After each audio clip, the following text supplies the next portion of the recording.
But we do have, on a Monday here, a good Cardinals baseball weekend to talk about.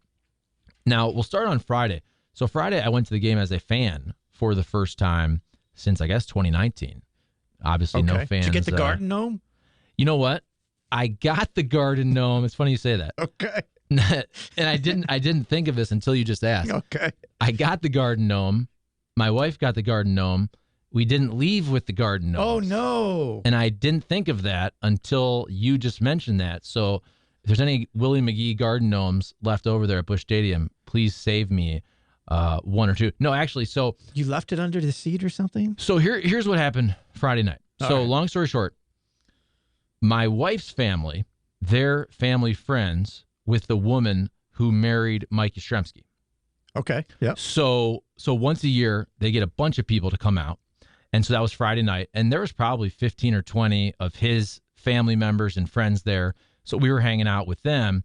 And I have to say, even though you're there, obviously, we're living in St. Louis. We want the Cardinals to do well. It was pretty cool to be with his family and friends when he hit 2 home runs. He had a monster day. That's pretty sweet. Yeah. To watch the family and friends reacting to 2 different home runs there. And also, that is a guy who really, he grinded. Now, he went to Vanderbilt, and we know he's Carl Yastrzemski's grandson, but that doesn't get you to the big leagues. No. The last name doesn't get you to the major leagues.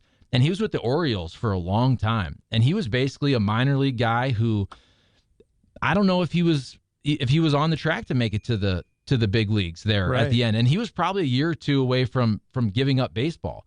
And then he goes to the Giants, and that offseason, he actually had LASIK surgery. And that was what he credits as the real difference to basically, and you know, you go a little more launch angle with your swing and all that. He's got great power, but he got the LASIK surgery, and he's been a really, really good player for the last 3 years or so. That's interesting that's what it was that clicked.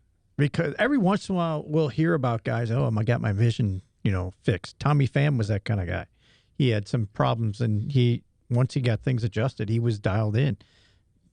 Talk about a guy who's been very good for San Francisco. That's Yastrzemski. And even cooler that he had that great night on Friday with family and friends. And that's pretty awesome. That's pretty cool. And we were so caught up in that, we forgot to bring home our Willie McGee Garden Gnomes, which are really nice little trinkets there. Were you going to put it in the garden, or were you? Because I think was it you that was telling me? Oh, you know what? I think I'm going to put it in the garden if my wife will let me. I think back patio, that would have worked. And apparently he randomly signed some of them too. So some of the fans got the autographed Willie McGee Garden Gnome. So Friday night, the Cardinals obviously lose that game, but they win the series. And we're going to talk about all the good things about the Cardinals as well. Just so you know, I have to mention though, when I was there Friday night, it was pretty alarming, the crowd size or lack thereof on Friday night. Now, I know on Saturday, you had the game that was on Fox 2. We did the Red Zone pregame show. They got over 40,000 for the Saturday game. I know the Sunday game, the listed was around, I think, 29,000. And I think the listed attendance for Friday night was 34-ish, but that place was half full. And when I was there, I'm kind of looking up. I always say, if you look up in the corners of your stadiums or your arenas, that's when you know it's a really good crowd. If there's people up there in the corners, and there was nobody in the corners at Busch Stadium. And I do think that in general, just kind of speaks to how the Cardinal fan base thinks about this team this year. Because that was a Friday night. We're right here in July. Schools are out, and it was a beautiful night. It was a perfect weather night. It was pretty spectacular. And you have a team with the Cardinals that they're not bad. We know they're not great, but they're not a bad team. They're fighting and clawing to get back in the playoff picture. And you're facing the best team in all of baseball, the team with the best record in baseball, in the San Francisco Giants. And that place was about half full on Friday night. That was pretty alarming to me, but they got a better crowd on Saturday. They did, but to your point, if the team's going well, this is not a shot at anyone. They don't have to worry about people showing up because they do. Team is not performing well, plain and simple. They're disappointing this year for a lot of reasons. You're way behind in the race in the Central Division compared to other divisions of baseball. So that, for me, has more to do with it than anything. It's just, look, you're below 500. And to say the Giants have the best record in baseball is true, But there isn't anybody on that team where you go, oh, we got to go watch him play. All due respect to everybody that's on that team, but their best players right now, Posey, Belt, they're hurt. Nobody's going, we got to go watch Brandon Crawford play, even though he's Kevin Gausman, come on. Yeah. Even though he was scratched. There's just not a name value when you talk about the Giants. That's why everybody keeps going, oh, they're going to fall apart. Oh, they're going to fall apart when they just keep winning and winning and winning and winning. Isn't that funny, though? Because I 100% agree with you, where you thought after they had their first good month, okay, it's a nice month. Yeah. And then they had their second good month. And now here we are. We're past the All-Star break, and they're 58-34. And you look at the names, and yeah, everybody knows Buster Posey, but he's older. But you're also getting these fantastic seasons from guys like Kevin Gausman and Alex Wood. And Brandon Crawford is having an amazing year. You see what Mike Yastrzemski can do. That Lamont Wade Jr., he homered on Friday. He had been really, really good. He and Steven Duggar went off for a month or so. But it is funny because I think everybody that watches baseball, nobody expects the Giants to win the World Series, right? Nobody. Everybody expects them to lose to the Dodgers or maybe lose that division to the Dodgers. And it's a great story. And hell, maybe we're all going to be wrong and they just march and win the World Series. But I think the narrative is, okay, they're a really good team. They have a great record, but they're not going to win the World Series. It's exactly right. So from that standpoint, not a high value in terms of attendance to bring them in. But I just think right now, I mean, not only this weekend, but prior, Cardinal fans just aren't going to the games. And it's just a team where you go, we're going to get, because it was a positive weekend. It was 2 out of 3 they won. Yes. But in their last 6 losses, 5 of those 6, they've scored 2 runs or less, only 2 runs. So, I mean, still about the offense not able to score enough runs for people to get super excited to go down there and watch them. I think that's a huge part of it.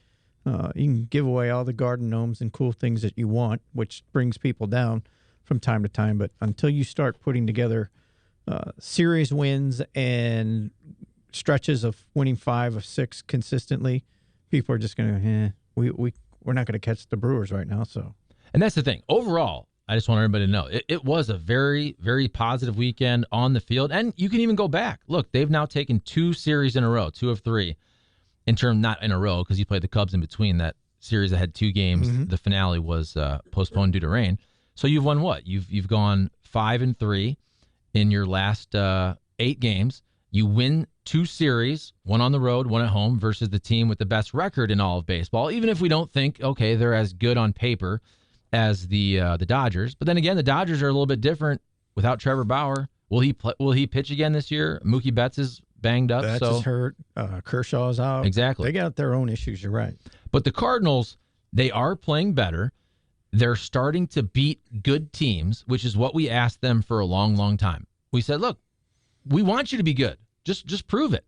And the Cardinals have another 10 days or so before the trade deadline to put themselves in a spot or a better spot. And what stinks about the weekend overall is that Milwaukee swept. Yes. So Milwaukee goes and sweeps the Reds, and even though the Cardinals played well and took 2 of 3 from the Giants, you're still 9 games back in the Central Division. You're getting closer in the wild card, 7.5. That's not crazy.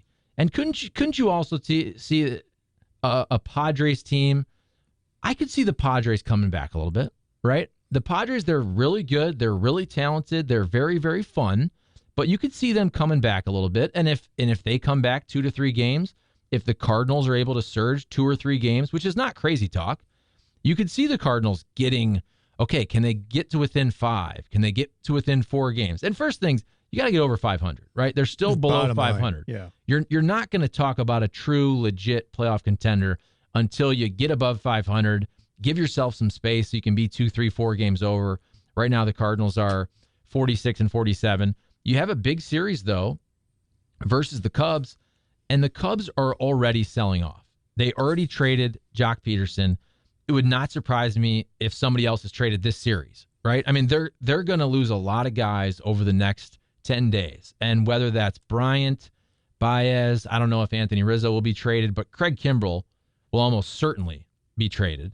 And he's one of the best closers in baseball this year. So you're facing a Cubs team that even though they're not done when you look at the standings because they have an identical record of the Cardinals, they're both 46 and 47. The Cardinals are still trying to claw into the playoffs this year. The Cubs are not. The Cubs are in sell mode, and in my opinion, they're only going to lose ground. This series that you speak of that kind of starts tonight is the next step of progression and baby steps, if you will, for this Cardinal team. All right, you took care of the Giants, 2 out of 3. I got to give you all the credit you did. Next move is the quitting Cubs are in town. They let it be known, Jed Heuer, we're quit. We're selling everything. You have identical records as you start this series tonight at 46 and 47. There is no way, if you want to make a move in the second half, that you can sit here and go, we got beat by the Cubs in this series. You have to win this series. That's the bottom line. You have to come out and jump on them early. You're going to get Woodruff gets his first start tonight, coming back from getting a recall from Memphis. Woodford, yes. And you have to take advantage of the situation. It's home. You're at home. You got to do this week. You can't sit here and go, we got beat 3 out of 4. No, it's go time. And if you continue to fall, Milwaukee is proving they're going to continue to put distance from you, which makes it that much more difficult to try and catch them, even though you have a lot of games against Milwaukee in the second half yet to come. And so I'm looking at FanGraphs right now, and maybe you know the answer to this. What do you think the Cardinals' playoff percentage is this year, according to FanGraphs right now, that is, as of today? I don't know, but I'll guess 13%. See, it's funny you say that. That's what I would have thought. Yeah. Which is why when I say this right now, I understand mathematically it doesn't make sense. I'm not a mathematician, but it's 2.2%. Even and worse. I'm thinking the Cardinals have a better chance than 2.2%, in my opinion, to make the playoffs. I'm not saying it's 50%. I'm not even saying it's 30%. But it feels more like what you said. Still a lot baseball 10 to left. 15%. And a lot of this has to do with teams you're chasing. So if you can distance yourself from the Cubs, and if you can get up there where you're right with the Reds or a game in front of the Reds, all of a sudden you only have one team to surpass, which I don't think they're going to surpass the Brewers, by the way. But also in the wild card, you're starting to jump some of these teams, but you got to distance yourself even more. I know the Nationals have fallen off, but you have teams that are around you, Phillies, Cubs, Reds. If you start to kind of put yourself where, hey, we only have to jump one team or two teams. But yeah, when I saw 2.2%, that's basically zero. That is low. And look, I'm not overly confident in the baseball team right now either, but a lot of the teams you mentioned, they're flawed too. I mean, the Reds, I thought they should make a statement out of this series this weekend, and they did. They made a statement that we're not ready to compete. So guess what? They're coming back to the pack because they were swept by Milwaukee this weekend. Milwaukee's dynamite with their pitching, but I was listening to the broadcast Saturday night, and I haven't had a chance to follow up on it, but Williams got elbow issues. He might be done. That's a huge miss. And Hader got beat twice before the break. So maybe they're starting to leak a little bit with their boat. Atlanta, even though they did buy on Jock Peterson, I'm not sold on them. They have not been above 500 all year, which is a weird thing to say because I really expected them to win the East, and they've got a lot of issues. Their pitching injuries are similar to the Cardinals in terms of starters. They have. That I really was hoping they get Soboka back. I know they did, and he would be a difference maker, but he hurt the Achilles again, so he's done. And other issues haven't worked out well for them either. Now Acuna, you can't replace him. Sorry. I know you get Jock Peterson, but he's not Acuna. And I don't think there's any way. Phillies back of their bullpen is brutally awful, maybe the worst in baseball. That's where, now, it'll be interesting to see, but that's a Kimbrel potential landing spot if they want to go for it. Because as you said, they had Hector Neris, they have Jose Alvarado, and this Ranger Suarez, but they need a closer. Like, those are good arms, but that's a perfect spot. If the Phillies are really trying to go for it, and look, if you look at them in the division, I'm looking at the wild card standings right now. They're a lot closer than the Cardinals are. Right. And that's what I'm saying. If you look at the National League East, the Phillies are only 2 games back of a Mets team that, by the way, just put Jacob deGrom on the injured list, which is terrible. But and this is not the whole back thing that he was dealing with. This is forearm. This is forearm tightness, which leads you to think and just wonder about the elbow and all that. So this is much more serious than what he was dealing with before, where his back was tweaked here and there. So if you're the Phillies, you're 2 games back to win your division of a Mets team that is going to lose Jacob deGrom for at least 10 days, and it feels like it's going to be longer than that. So maybe they are in the year where you go get a guy like Craig Kimbrell, because I mean, I know Aaron Nola hasn't been fantastic this year, but he'll pitch tomorrow. He still can strike out 13 in any outing. Zach Wheeler's been really, really good. Those 2 guys at the top will definitely help you. But if you were 2 games out, you'd say, oh, yeah, we got a definite shot. And as to your point, the Mets, they have their own issues with injury. You mentioned deGrom. I don't know if there was anything wrong with Taijuan Walker, but he gave up 6 in the first inning yesterday and just blew up. So you got to keep your eye on him. Syndergaard, they keep mentioning he might be back, but that's been like the last 5 years. Right. You just kind of go, yeah, I'll wait to believe. It's like the Miles Michaelis thing. We'll wait and see when he's out on the hill in front of us. So, but again, that gets back to the point of, I believe the 2 wild cards are coming out of the West, but everybody else is catchable except for maybe San Diego or San Francisco or LA, whichever of those is. Wouldn't it be crazy, by the way, if the Dodgers continue to get decimated by injuries in their pitching staff and they miss the wild card? That would be crazy. And I could see them, though. I mean, if they need to add a piece, they only have 10 or 11 days, though. And that Trevor Bauer situation, I mean, that's a huge deal. And obviously it's a horrible story with what he's accused of doing. And we're talking about it from that standpoint also, but from a baseball standpoint, he's one of their ace pitchers, and you don't know if he's going to pitch the rest of the year. Hell, you don't know if he's going to pitch again for the Dodgers. Yeah, there's enough noise, and I'm just saying noise, because you're innocent until proven guilt. There's pictures, and there's enough noise about teammates just going, I'm done with this guy. Yeah. I'm distancing myself from him, because they know more information than the rest of us know. And when that happens, it makes me believe you won't see Trevor Bauer ever pitch in a Dodger uniform for sure, maybe in the major leagues ever again at this point. So when you look at the National League wild card standings right now, and again, we already mentioned, you got Brewers, you got Reds, Cubs, and Cardinals in the National League Central. When you look at the wild card, you have Dodgers, Padres. It would not shock me, though, if this Cardinals team, the Cardinals are only basically 2 games, or really, if they improve 2.5 games in the standings, they would be the next team out for the wild card, right? Think about it, because it's Cardinals and Cubs 7.5 back. It's Philly 6 games back. It's the Reds 5.5 games back. It would not surprise me if the Cardinals can climb those teams to get to a point where they're the next team knocking on the door to be the wild card.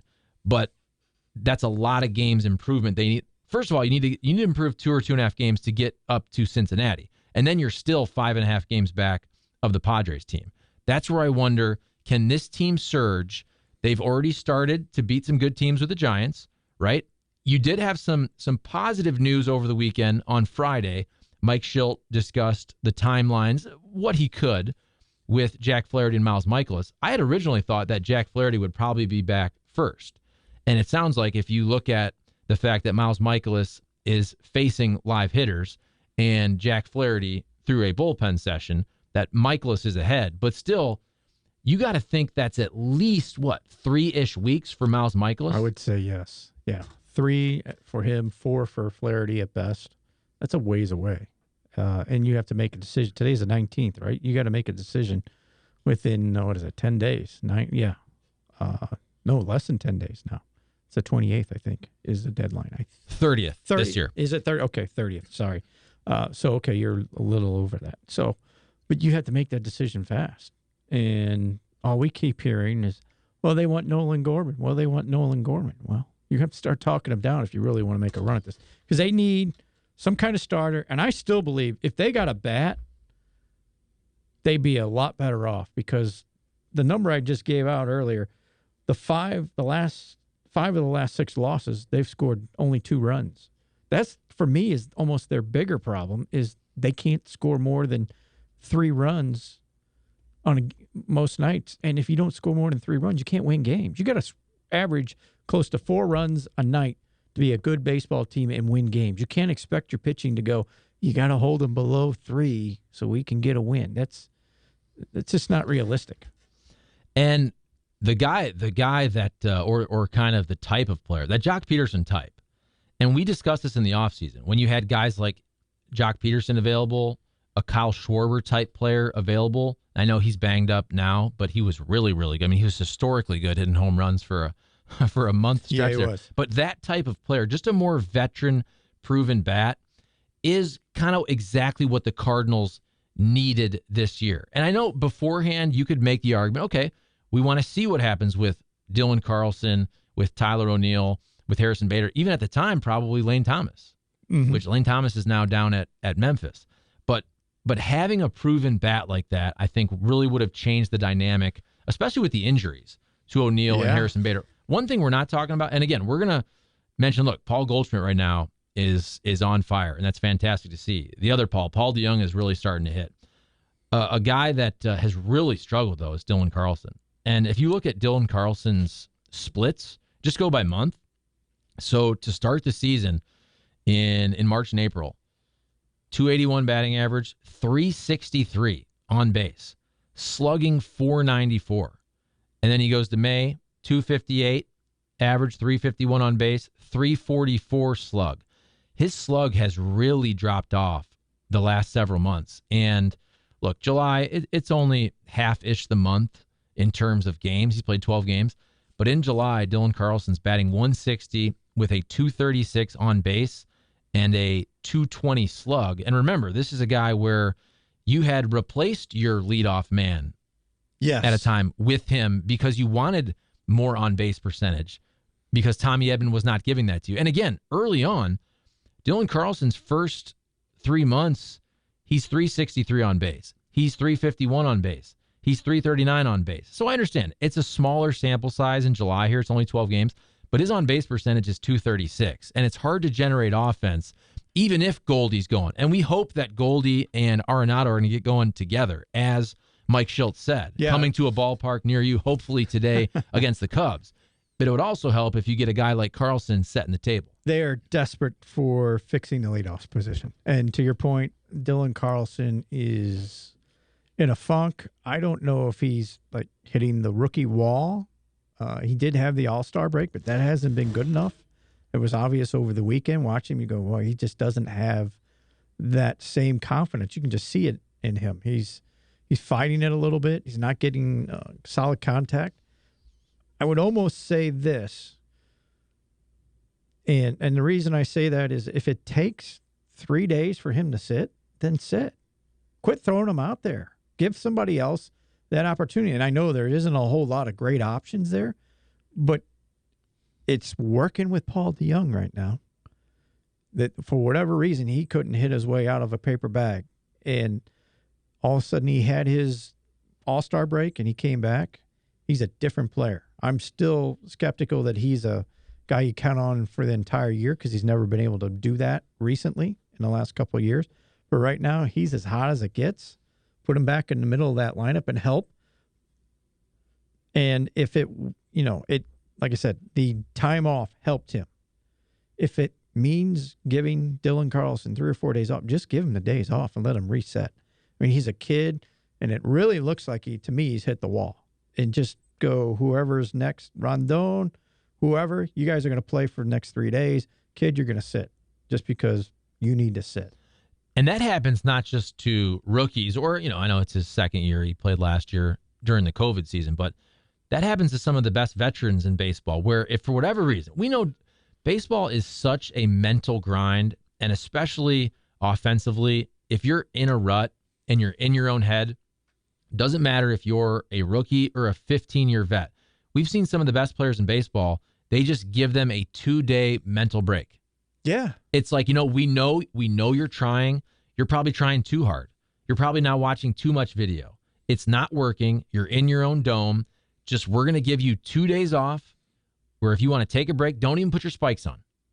Just put your turf shoes on and whatever you need to do, go work out, watch a little video, but come back in 2 days, clear your head. And we see that all the time. So I agree with you. Something like that could potentially help a guy like Carlson as well. They need to. And yes, goalie is getting really hot. And Arenado, I don't think is too far behind.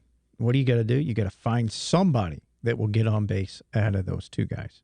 I know this is going to sound really, really, really bad, but if you're facing right-handed pitching, let Matt Carpenter go back to that leadoff spot for a few days, play second base, and just go, hey, try and work some walks and get on base in front of these guys. 100%. Because nobody else is getting on base. And I'm not saying he's going to earn himself the second base position. You just got to juggle it up and change it right now for what's needed. They need a leadoff guy. You could bat, first of all, I wouldn't mind if you gave Harrison Bader the shot just to see how he does, but especially versus lefties.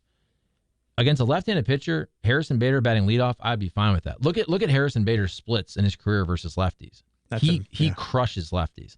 And you mentioned Paul Goldschmidt. Look at his splits month to month.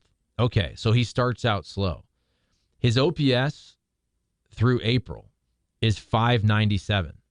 His OPS in May is 772. His OPS in June is 839. He's getting better and better and better each month.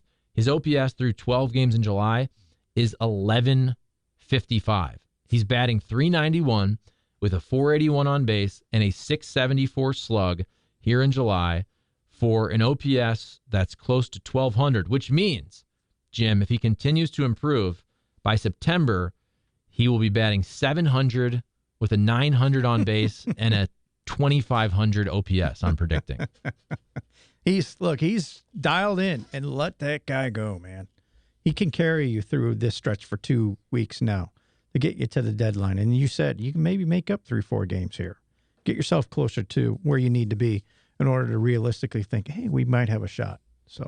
And I think this particular stat or split, it's probably similar with other star players. And with the Cardinals offensively, it's fair to say their two studs are Goldschmidt and Arenado. And Arenado has been more consistent throughout the season, whereas Goldie, again, he's improving each month. He's surging now. And at the end of the year, his numbers will probably look like his normal back of the baseball card numbers. But I did see this, which was kind of surprising, that in Cardinal wins, Goldie's OPS is over 1,000. And in losses, it's 558. I mean, that's a huge discrepancy in the fact that basically, if Paul Goldschmidt hits and he's hitting for power, the Cardinals are winning. There's truth in that, and it goes to what I said when I mentioned, when they've been losing, they've been scoring about 2 runs a game. Well, guess who's not putting up numbers then? It's the middle of the lineup guys who aren't doing it. You almost need those guys to do it every night. It's unrealistic. But right now they're getting hot. Take advantage of it. And Goldie is in that streak that we've all thought and talked about during the offseason. You go, when he gets hot, he can carry you for about 3-4 weeks.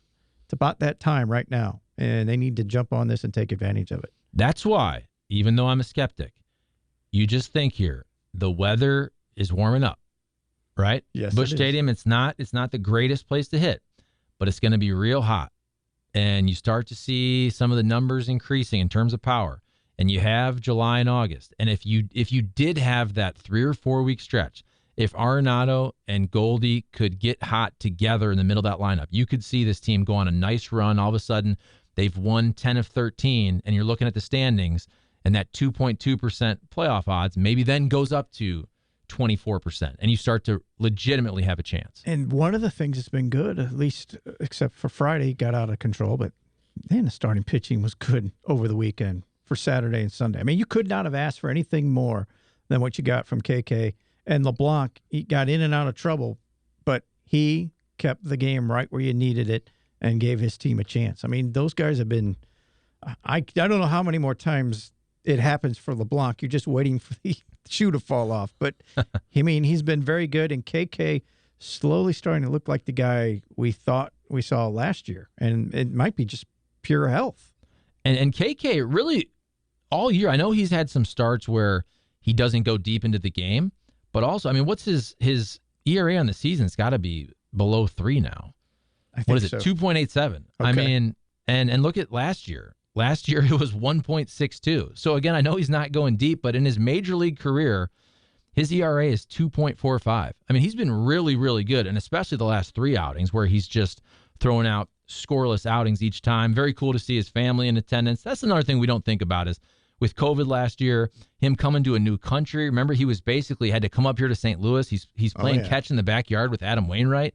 Hadn't had his family watch a game in the United States in the last year and a half. That was very cool to see. And the same with Wade LeBlanc, as you mentioned. You could not have asked for anything more from Wade LeBlanc. And I don't care if he only strikes out 1, 2, or 3 guys per outing.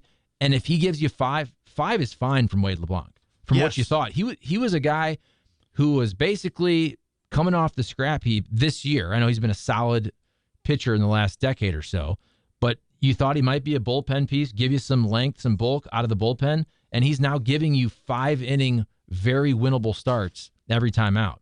And then at the back end, you also have Alex Reyes, who now has a major league record, which is pretty awesome. That is cool. 24 straight save opportunities to start a career. And that's really cool to see from the All-Star. And I can't wait to see what he can do in the starting rotation. And if that's a fit, but heck, maybe it ends up being that Alex Reyes is just a dominant closer. I mean, I know he's going to get a shot in the starting rotation, but maybe his body, his arm over time with his injuries, maybe this is what he's best suited for. I'm very hesitant to start mentioning the starter thing. I would love to see it, but from this standpoint, Charlie, the reason why I bring this up, who's a better option as a closer right now? No one. Even next year, if your potential rosters, who's a better option? I don't think anyone is. I don't know that Jordan Hicks is ever going to be the same guy again. We have to wait and see. I'm almost to the point when you have a closer who is as dominant as he is right now, you kind of go, oh, don't mess with that. We'll worry about other spots. Now, he might not like to hear that, but if he continues to be as good as he is right now, I think you have to start wondering and contemplating, well, maybe we need to go get another starter because this guy he's almost as good as Craig Kimbrell is right now out there. And we know Kimbrell is probably the best guy in the market and maybe one of the best closers in the game again right now. Well, if Reyes is right there, why would you mess with that? Yeah, Reyes, 1.45 ERA, and the 22 saves, 55 Ks in 43 and a third innings. I know we got to go, but that's also a good question for next year because you got to think there's no way the Cardinals can have worse starting pitching injury luck next season. When you start to think about the guys that are going to be back for sure, and that's Dakota Hudson, Jack Flaherty, Miles Michaelis. We're talking about under contract. Waino threw out, this is his last year or two. When he threw out 2, to me, that means he's coming back. Okay, now, if the Cardinals want him back, I would think they would. Somebody like KK. You don't want to bring that guy back? Okay, so what's the numbers game now? That's 5 that I mentioned. And Alex Reyes, you love his talent. I think KK is a nice 5th, 6th starter. If you say, okay, if he's our 5th starter and if somebody else beats him, you feel fantastic about him being in the bullpen. But there's not a lot of open spots there if Waino comes back. He kind of hinted, didn't KK, after the game on Saturday? Yes. Hey, you know what? I really like it here. Maybe next year would be an option beyond. So no doubt.